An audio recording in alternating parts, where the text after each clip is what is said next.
गरीब भिखारी ने करोड़पति से कहा, आपकी कार ठीक कर दूंगा। करोड़पति बोला, ठीक कर दी तो मेरी बेटी की शादी तुमसे कर दूंगा।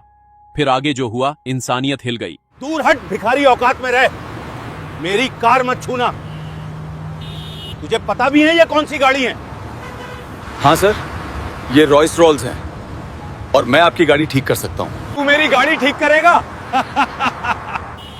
साले बड़े बड़े मैकेनिक इसे ठीक नहीं कर सके, तू करेगा। भरोसा करो साहब, मैं ठीक कर दूंगा। ठीक है, अगर तूने मेरी गाड़ी ठीक कर दी तो मैं अपनी बेटी की शादी तुझसे कर दूंगा, और अगर तुझसे गाड़ी ठीक नहीं हुई तो पूरी जिंदगी मेरी गुलामी करेगा। ठीक है, मुझे मंजूर है।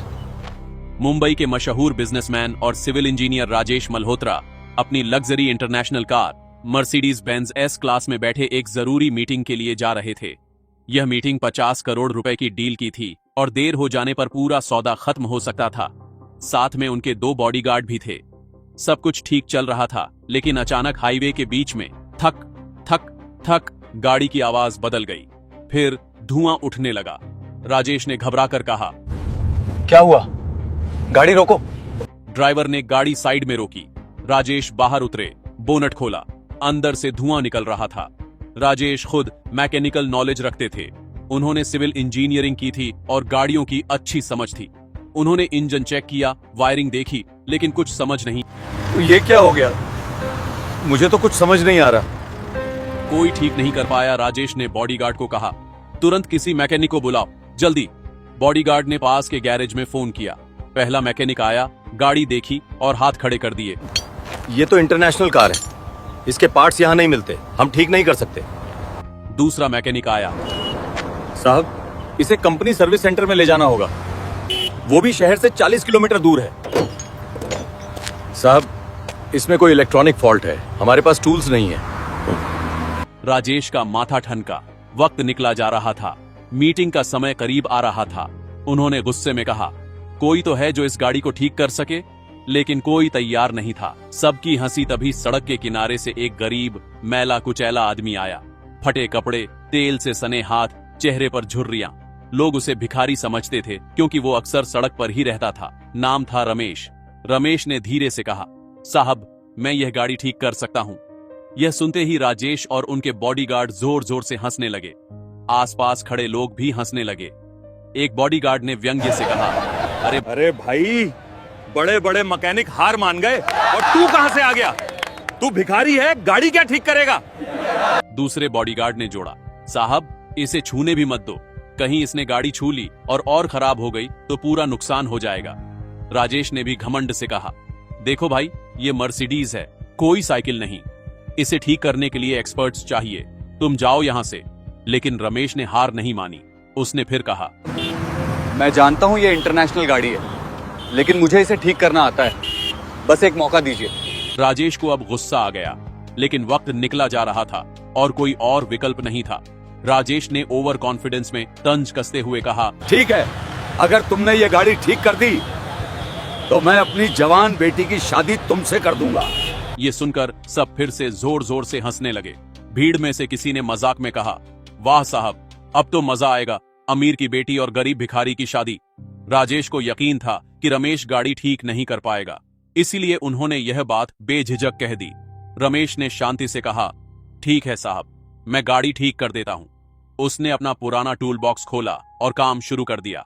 रमेश ने बोनट पूरी तरह खोली, फिर एक एक करके इंजन के पार्ट्स चेक करने लगा। Spark plug, fuel injector, cooling system, wiring. आसपास खड़े लोग हंस रहे थे, लेकिन रमेश पूरी तरह फोकस था। करीब 20 मिनट बाद रमेश ने एक छोटा सा पार्ट निकाला, इंजन का एक सेंसर। साहब यही पार्ट खराब है, ये बहुत रेयर पार्ट है, सिर्फ इंटरनेशनल में मिलता है। राजेश ने कहा, तो अब क्या करोगे? पार्ट तो नहीं है ना? रमेश मुस्कुराया, साहब जुगाड़ आता है मुझे, मैं अभी आता हूं। वह भागकर पास के एक कबाड़ खाने में गया। वहां से एक पुरानी टूटी गाड़ी से एक मिलता जुलता पार्ट निकाला, उसे थोड़ा एडजस्ट किया और वापस आया। फिर उसने वो पार्ट गाड़ी में फिट किया, कुछ वायरिंग जोड़ी और कहा, साहब स्टार्ट करके देखिए। राजेश ने शक से गाड़ी स्टार्ट की। वूम, गाड़ी बिल्कुल परफेक्ट चलने लगी। राजेश के होश उड़ गए। बॉडीगार्ड हैरान रह गए। भीड़ में सन्नाटा छा गया। गाड़ी के चलने की आवाज सुनते ही पूरी भीड़ में हलचल मच गई। लोग एक दूसरे को देखने लगे। राजेश मल्होत्रा खुद हैरान थे। जो काम बड़े बड़े मैकेनिक नहीं कर पाए, वो एक एक्सीलरेटर दबाया। गाड़ी बिल्कुल स्मूथ चल रही थी, कोई आवाज नहीं, कोई दिक्कत नहीं। बॉडीगार्ड चुपचाप खड़े रह गए। जिन्होंने रमेश का मजाक उड़ाया था, अब उनके मुंह बंद थे। तभी भीड़ में से एक आदमी ने जोर से चिल्लाकर कहा, अरे वाह, अब तो साहब की बेटी की शादी इस गरीब से होगी। आपने खुद कहा था ना, अगर गाड़ी ठीक हो गई तो शादी कर देंगे। यह सुनते ही पूरी भीड़ हंसने लगी। लोग तालियां बजाने लगे। हाँ, साहब ने वादा किया था, अब तो बड़ी दावत मिलेगी। अमीर की बेटी और गरीब भिखारी की शादी, वाह। राजेश का चेहरा लाल हो गया। उन्हें अपनी गलती का एहसास हुआ। उन्होंने ओवर कॉन्फिडेंस में ऐसी बात कह दी थी जो अब उनकी इज्जत के लिए खतरा बन गई थी। भीड़ में से एक युवक ने यह पूरा दृश्य अपने मोबाइल में रिकॉर्ड कर लिया था। कैसे राजेश ने रमेश का मजाक उड़ाया, कैसे उन्होंने शादी का वादा किया और कैसे रमेश ने गाड़ी ठीक कर दी। उसने तुरंत वो वीडियो इंस्टाग्राम, फेसबुक और ट्विटर पर डाल दिया। कैप्शन था, करोड़पति ने गरीब से कहा, गाड़ी ठीक करो तो बेटी से शादी कर दूंगा। गरीब ने ठीक कर दी, अब देखो क्या होता है। वीडियो तेजी से वायरल होने लगा। कुछ ही घंटों में लाखों व्यूज आ गए। लोग कमेंट करने लगे, वाह, अब तो साहब को वादा पूरा करना ही पड़ेगा। यही तो असली टेस्ट है, अमीर अपना वादा पूरा करेगा या नहीं। गरीब को कम मत समझो, उसने साबित कर दिया। अगले दिन सुबह राजेश के घर के बाहर न्यूज चैनलों की भीड़ लग गई। कैमरे, माइक, रिपोर्टर्स सब उनसे सवाल पूछने के लिए तैयार खड़े थे।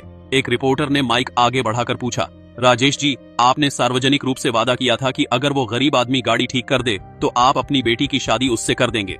अब वो गाड़ी ठीक हो गई है, क्या आप अपना वादा पूरा करेंगे? दूसरे रिपोर्टर ने जोड़ा, सर, अगर आप अपना वादा नहीं निभाते तो इसका मतलब है कि अमीर लोग सिर्फ दिखावा करते हैं। क्या आप इसे साबित करना चाहते हैं? राजेश परेशान हो गए। उनकी इज्जत दांव पर थी। अगर वो वादा नहीं निभाते तो पूरा देश उन्हें झूठा कहेगा। पिता की इज्जत बचाने के लिए राजेश की बेटी अनन्या, 24 साल की, पढ़ी लिखी, खूबसूरत, उसने भी वो वायरल वीडियो देखा था। जब मीडिया का दबाव बढ़ने लगा तो अनन्या ने अपने पिता से बात की। पापा, आपने सबके सामने वादा किया था, अगर आप अब पीछे हटे तो हमारी फैमिली की इज्जत पे सवाल उठेगा। मुझे कोई दिक्कत नहीं है। राजेश ने हैरानी से पूछा, बेटा, तू क्या कह रही है? तू उस गरीब से शादी कर लेगी? अनन्या ने दृढ़ता से कहा, पापा, आपने मुझे सिखाया था कि वादा निभाना जरूरी है, और अगर उस आदमी ने गाड़ी ठीक कर दी तो उसमें जरूर कोई हुनर है। गरीब होना कोई गुनाह नहीं है। मैं आपकी इज्जत के लिए यह शादी करने को तैयार हूं। राजेश की आंखों में आंसू आ गए। उन्हें अपनी बेटी पर गर्व हुआ, लेकिन साथ ही दिल भी टूट गया। अगले दिन राजेश ने मीडिया के सामने घोषणा की, मैं अपना वादा पूरा करूंगा। मेरी बेटी अनन्या की शादी रमेश से होगी। यह खबर सुनकर पूरे देश में सनसनी फैल गई। सोशल मीडिया पर ट्रेंडिंग होने लगा।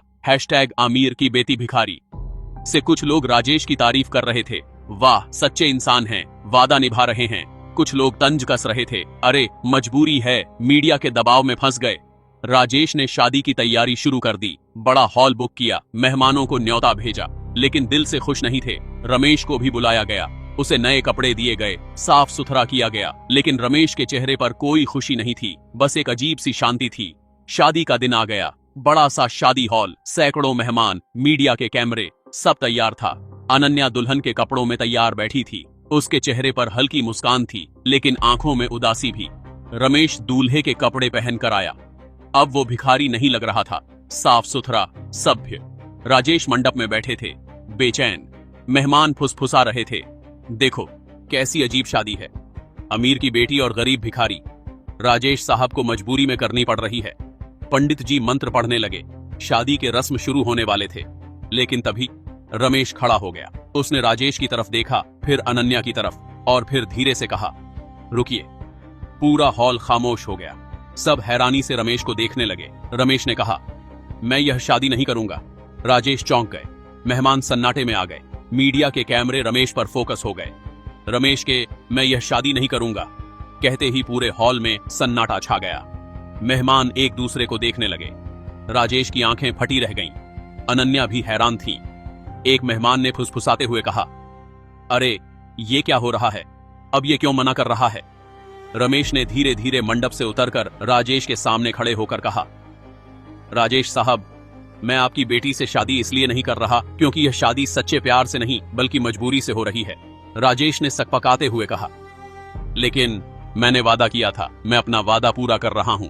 रमेश ने मुस्कुराते हुए कहा, साहब, मैं जानता हूँ आप सिर्फ अपनी इज्जत बचाने के लिए यह शादी कर रहे हैं, लेकिन मैं इज्जत के लिए किसी की जिंदगी बर्बाद नहीं करना चाहता।